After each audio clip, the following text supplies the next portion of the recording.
High blood pressure is often called the silent killer, especially when it comes to midlife women, because it damages our body without symptoms until it's too late. And blood pressure is tricky because at various times throughout the day, when you're stressed, when cortisol is rising, this could be changing and we're not necessarily aware of it. Now, there are things that we can do, obviously, with medication, but also there's a big link to exercise, specifically isometric exercise, and how this can help drastically with this. Today, I want to dive a little deeper into this. I've got Mark Young here, and we are going to be talking specifically about the Zona device in addition to isometric exercises and how this is something that you could do at home to really challenge and affect your blood pressure in really positive ways. So thank you so much for being here today, Mark. Well, I appreciate the invite, Natalie. It's always my pleasure to talk to you.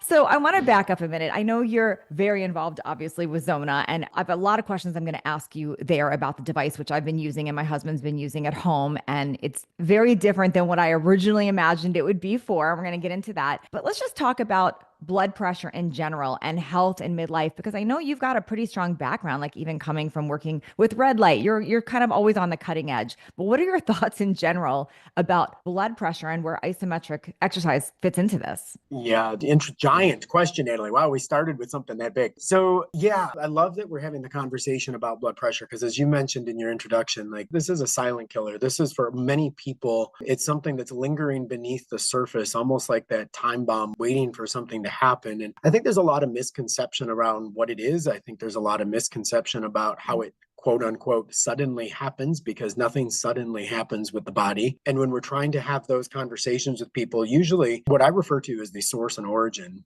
that is, there's a reason things are happening in your body. And I'm going to be a little controversial when I say this, but hypertension has been given an indication as a disease state. Mm-hmm. And I'm actually going to, I could place an argument here, while it's probably not the topic for the context here, but hypertension is a symptom. And when we're noticing rising blood pressure levels, something else is going on in the body that's causing that. And I would say that, unfortunately, my belief, I'll say this for me personally, and that is our healthcare system is about symptom reduction. They're not about, getting in and figuring out exactly what the original source and origin problem is. And if all I'm doing is taking the Tylenol to make my knee stop hurting, I didn't fix the problem that's making my knee hurt. And likewise, I think there are some serious issues taking place with people's physiology, because we are, as you mentioned, we can certainly control blood pressure through medication. Yeah. But all you're doing is reducing the symptom. Why do you have high blood pressure has still not been answered. Yeah, I feel that very same way about cholesterol or even blood sugar. There's diabetes, so many, you name it. Everything falls into this, and blood pressure is this thing that I feel gets overlooked a lot because it's not showing up on your lab blood work, right? Like you don't necessarily see that there. Yep.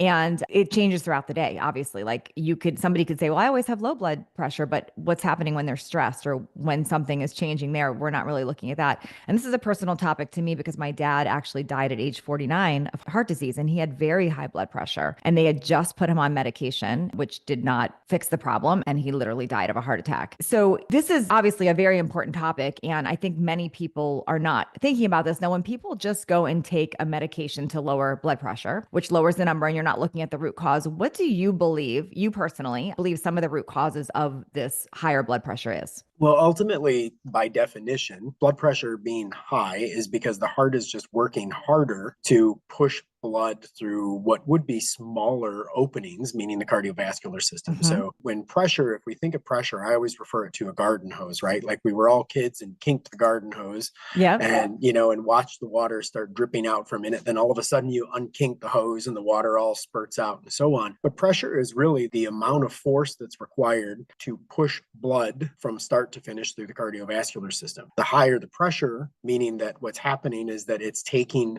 more work to push something. Because imagine the case that you're trying to even like blow into a balloon, right? Yeah. Like the harder the pressure, the harder you're working to make that happen. High blood pressure is typically caused because the cardiovascular system is contracting. That there's either it is in some kind of spasmic state, which is causing it to contract too much, or that there's a buildup often on the insides of that cardiovascular system.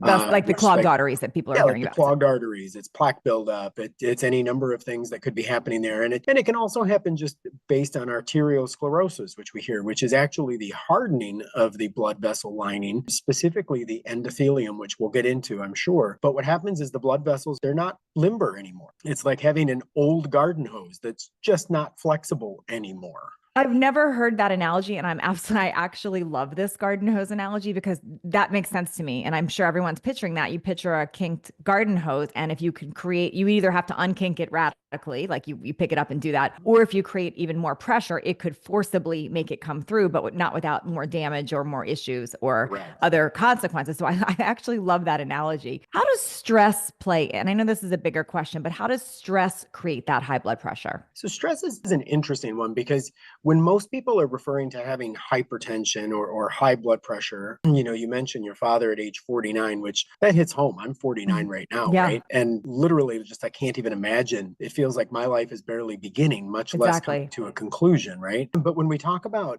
hypertension, for most people, they're referring to age-related hypertension. And that age-related hypertension is also, I don't want to call it normal because I'm not a fan of calling anything normal that's age-related, because I think age is a function of oxidative stress. Age is not a function of chronology. But the reality is that as people age, imagine the blood vessel as being like a sponge. Okay. And that sponge over time, if not kept hydrated, just continues to harden. And then you get that almost brittle feeling to that sponge. Well, try scrubbing a dish or something with a brittle sponge, right? Yeah, you can't do it. It's very hard. You can't do it. There's no flexibility to it. There's nothing to that. Now imagine if your entire cardiovascular system functioned like that dried out sponge. As blood was trying to force through it, would it expand to allow things to happen? And the answer is no. Two things also happen there that I want to point out. That is that vasodilation that's taking place when pressure needs to be decreased. And vasodilation is literally just the widening of the blood vessel, is for the most part in the body caused either as a response to the body's natural understanding that it needs to do that, because the body knows how to self-regulate. Yeah. But when blood pressure is increasing and hypertension is present, what ends up happening there is that the body has, in most cases, lost its ability to self-regulate. So we either give a pill to regulate it artificially, or we need to go teach the body how to self-regulate again, which is my preference. Yeah. To that point, though, vasodilation also, and specifically to your audience, vasodilation for most people is caused to the release of nitric oxide in the body. And nitric oxide is a molecule that's being created by the body and released. And nitric oxide is a natural vasodilator. But when nitric oxide levels are low in the body, and nitric oxide is not produced at the same levels as you age as it is when you're younger, for multiple reasons. But one of those things is, for instance, even estrogen is a vasodilator. Yep. So as women are going through menopause or perimenopause, you end up with a lesser amount of vasodilation taking place. So if the blood vessels are not widening to accommodate any increase in pressure, you're ending up with higher pressure because you're forcing the same amount of blood through a narrower opening. Wow, I love your analogies and how you're explaining this. I've actually never heard anyone explain it this simply. So thank you for this. This is helping us because I think people expect us to have remembered this from science class in junior high, right? But it wasn't as relevant as to when we're aging and feeling this. And what I want to point out to women listening to this is even you women, me included, post-menopause that are taking hormone replacement, you're still not at that same level, most of us on hormone replacement, that we were when we were younger. So even doing small levels of HRT, which is something that I do to get me out of like hot flashes, we still need to look at protecting this even more so than just hormone replacement, because I don't know if this is making sense to you, Mark, too, probably, but when we do, like if you think of when you were pregnant, your estrogen is in the thousands. It goes up really high. And when we're younger and we're ovulating, it's very high. When we're doing estrogen replacement, most of us, we're still not getting to this optimal level that we were in our 30s or younger. So even if we're doing HRT, this is an important conversation of what else we need to be looking at, because you still have that decline in your hormones, which is also still contributing to this. I just wanted to make sure I point that out, because I think some people shut down. They're like, well, I'm on HRT or I'm doing this, and they don't think there's other variables. Yeah, very fair, very fair. And by the way, I'll add to that and say that estrogen is still only one contributing factor to this. So even if you were able to get your estrogen levels up to where they were, it still doesn't change the fact that you're still dealing with this arteriosclerosis and these other issues of nitric oxide reduction and so on and so forth. All of these factors are playing in. And I think those of us who live in this naturopathic world that are trying to find out, I think the goal of anybody who lives in that naturopathic world or that biohacking space, whatever the word du jour is that we're using using for this. I say age optimizing. So I like there you that. go. Yep. Longevity, age optimizing, all the things. The reality is that any of us who live in this space, there's a intellectual curiosity that exists to say, okay, I get that this is what's happening, but why? But why? Yes. And the usual what happens is that but why turns into another but why, right? Like, yes, I understand that vasodilation is not taking place the way it should because nitric oxide levels are not where they are. But why? Okay, well, now that I fixed the nitric oxide levels, I'm still experiencing high blood pressure. But why?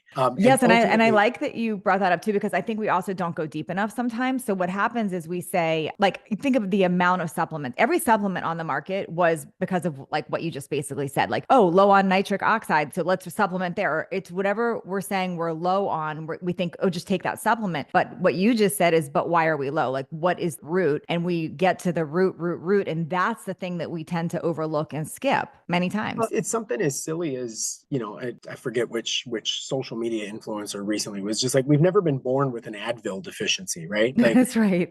That or even a happened. Peptide deficiency. Like you're not anything. Like we were never born with that Advil deficiency, and yet we have a headache, so we go take Advil. And it's like, well, sure, I understand. I have Advil too. Mm-hmm. And sometimes for a headache I'll take it, but my natural response is to reach and grab magnesium, because usually it's a magnesium deficiency that's causing the headache, right? There's something else going on. And if I can fix that deficiency, I can remedy the symptom. And I think modern medicine, for all of its wonders, has also just made us so symptom adverse that we hate symptoms rather than reading symptoms. Like, symptoms are tea leaves. Yes, you're right. Symptoms are tea leaves. Like, what is it that we can dig in and find out about ourselves because of what we're experiencing right now? And rather than trying to just eradicate the symptoms, let's learn what's going on in our body. Our body is giving us data. Yes. And we're trying to throw the data away. Very true.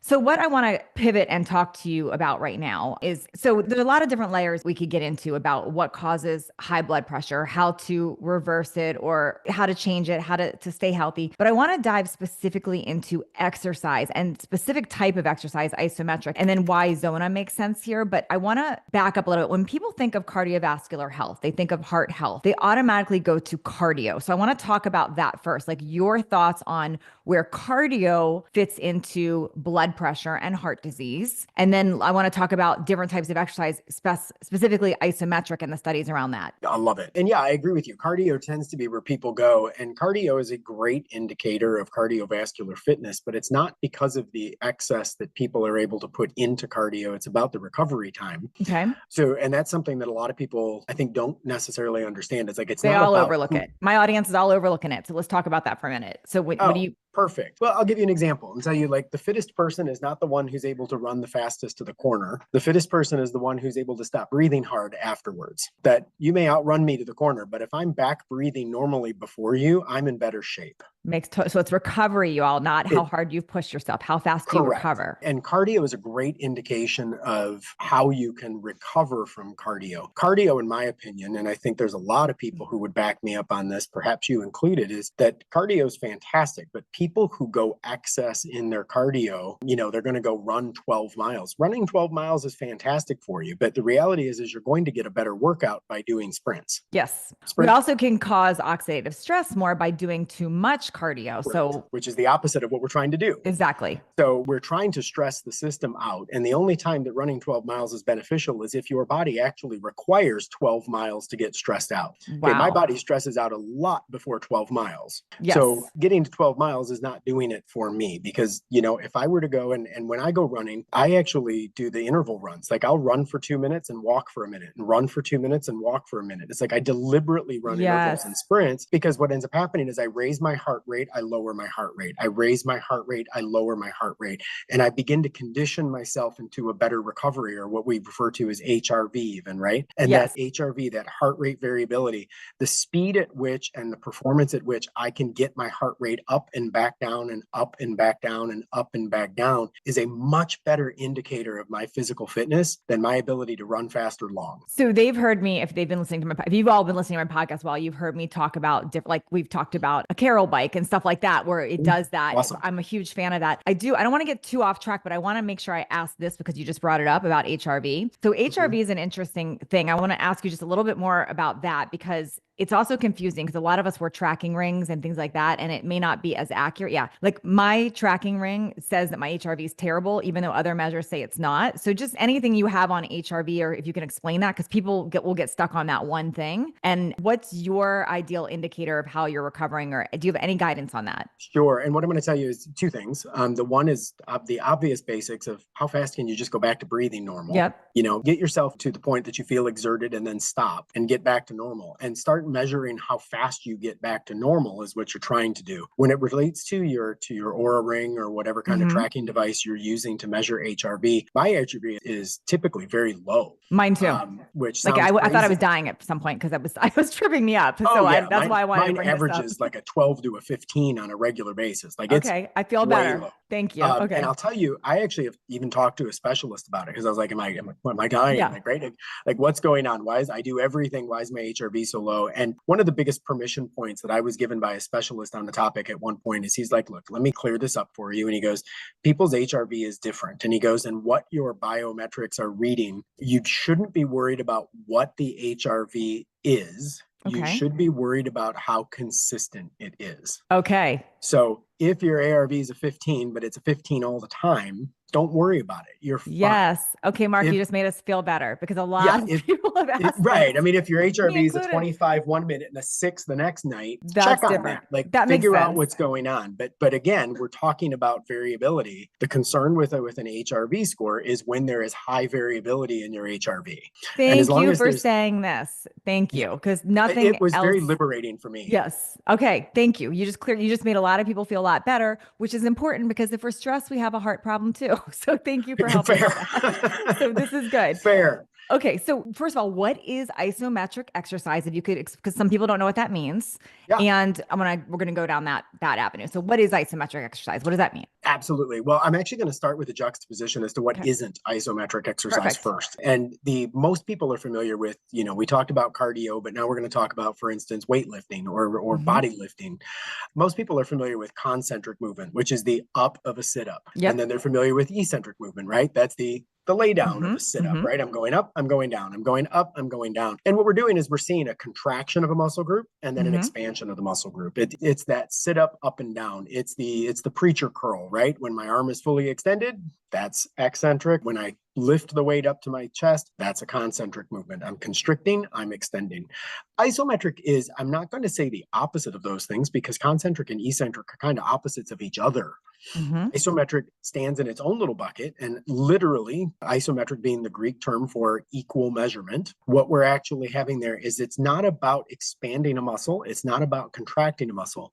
It's about holding a muscle in an absolutely perfect measurement for a period of time. So it's the equivalent of a plank as opposed to a sit-up. Yep. Or even I would imagine like you do a chin up, but you're holding it like in that, if you were to hold it up, which think about that, y'all, how challenging that would be. Or even picture holding your grocery bags like this and just not moving like that. Correct. It's a wall sit. It's a plank. It's a, like you're saying, it's a chin up, but when you get to the bar, you hold it for 30 seconds. Yeah. Or you're doing a shoulder press and you're like right there. You're just not moving. Absolutely. A lot of times I'll do the exact same thing between sets of bicep curls, for instance. Like you're doing your bicep curl, but then once you finish your set, actually hold it at a 90 degree.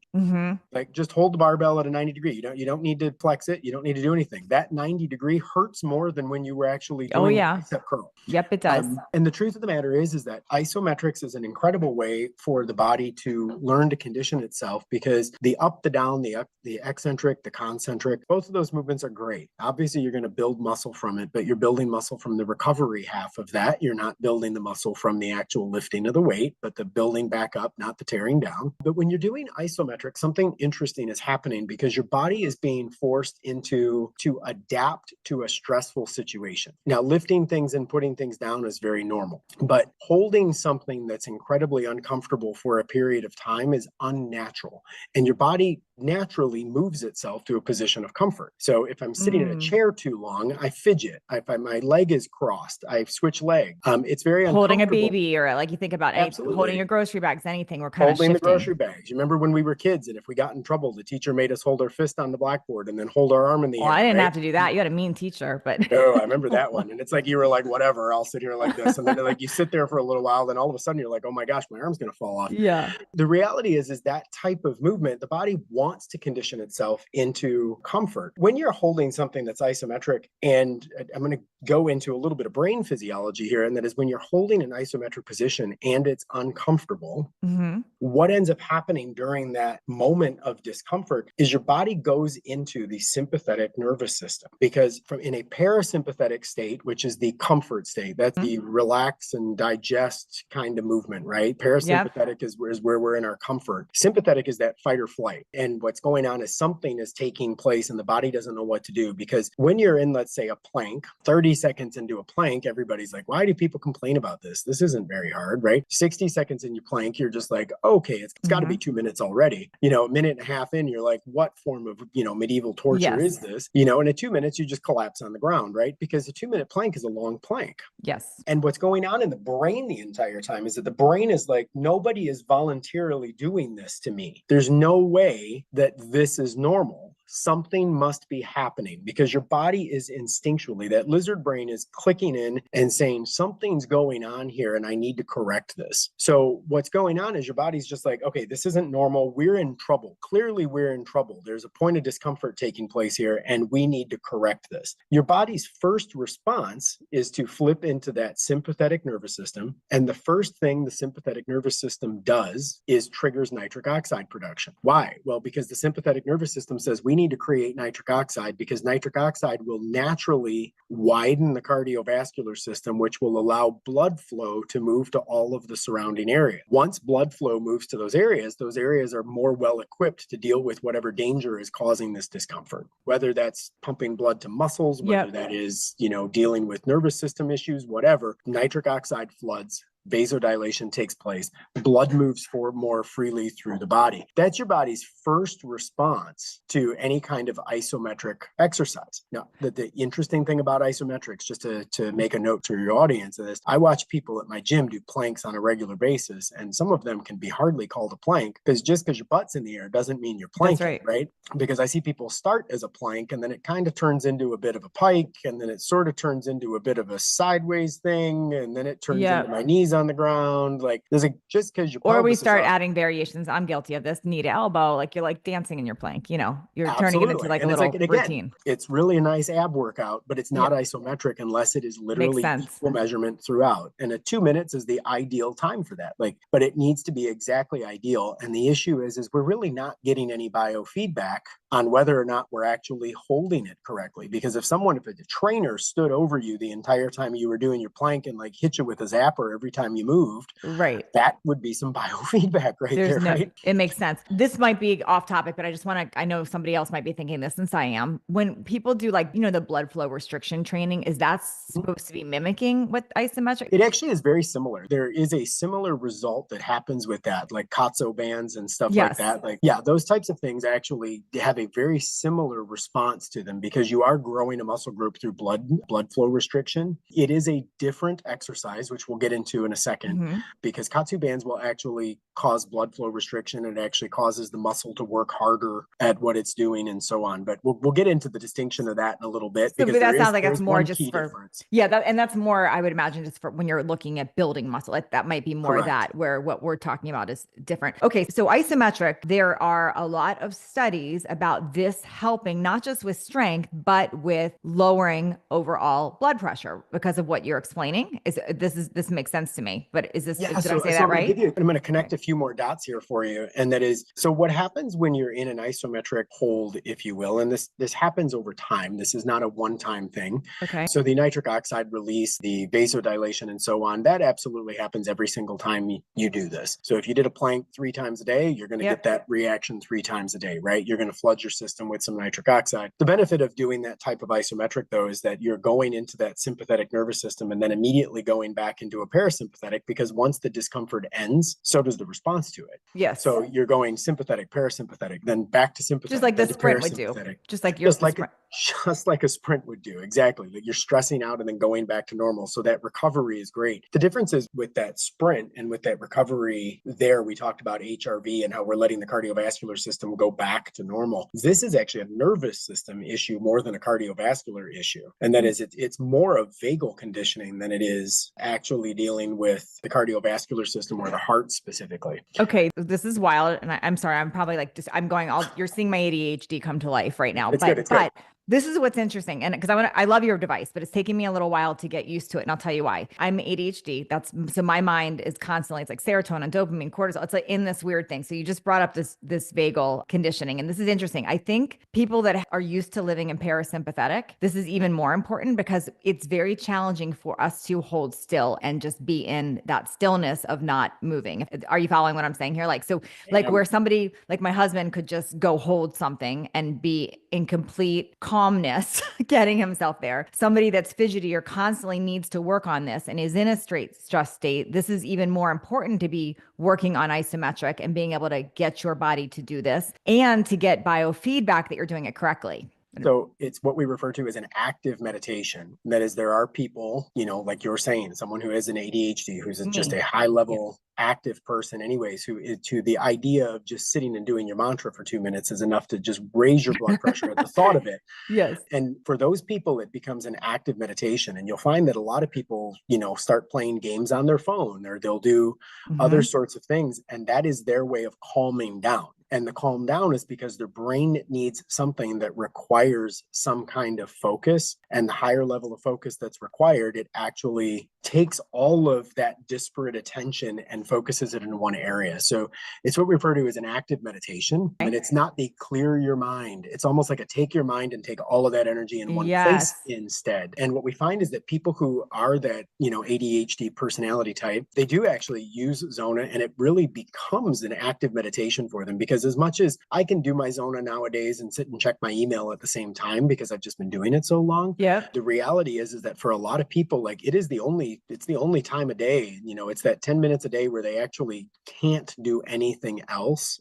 Yes. And it forces that slowdown. Okay, this is brilliant. And as it relates to vagal tone, the ability to move back and forth from sympathetic to parasympathetic response is enormous.